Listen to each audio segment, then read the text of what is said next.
All right, guys, it's time to start getting excited about Keyonte George. A report is out.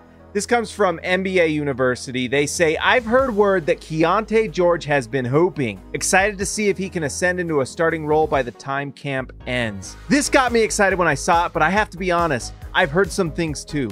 Keyonte George has apparently been looking awesome in camp. So we've got multiple reports saying that Keyonte George looks awesome. And I gotta say, I'm excited because this is the missing piece for the Utah Jazz.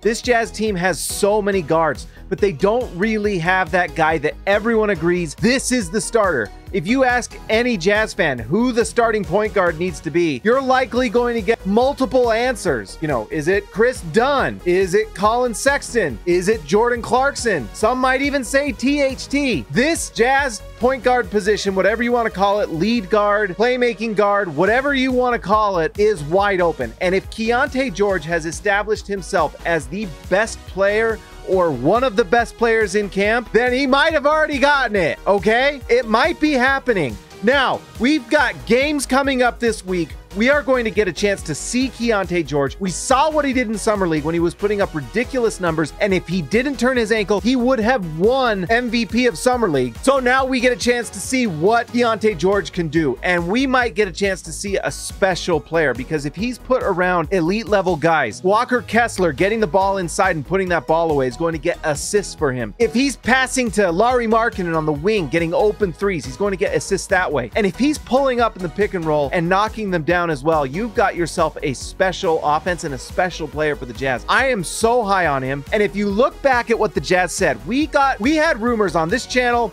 on SLC Dunk, of Keyonte George being the guy the Jazz were really excited about. We heard about that a month or two before the draft started. The Jazz liked Keyonte George. They knew from the start that things were going to go well. This might be another Donovan Mitchell situation. If you have Keyonte George becoming the player that everyone is hoping for, if he can be that #1 option on this team, and that might be high praise, that might be high expectation, but if he's playing out of his mind in camp and doing really well, then we've got a real shot at something real special here. Guys, I'm excited about Keyonte George. Training camp has started for the Jazz. We get to see games here this week, live streams. It's the Hoops Nerd channel, Utah Jazz, baby. That's what it started as. That's what it is. That's what it's going to be. Shout out to the members. Shout out to everyone who's been here. I am excited about it. This is what I love to do. Thank you for being part of the channel. If you haven't subscribed already, what are you doing? Subscribe to the channel. We'll figure out what we do with video and graphics and everything. It's all Jazz, baby. And I will talk to you next time.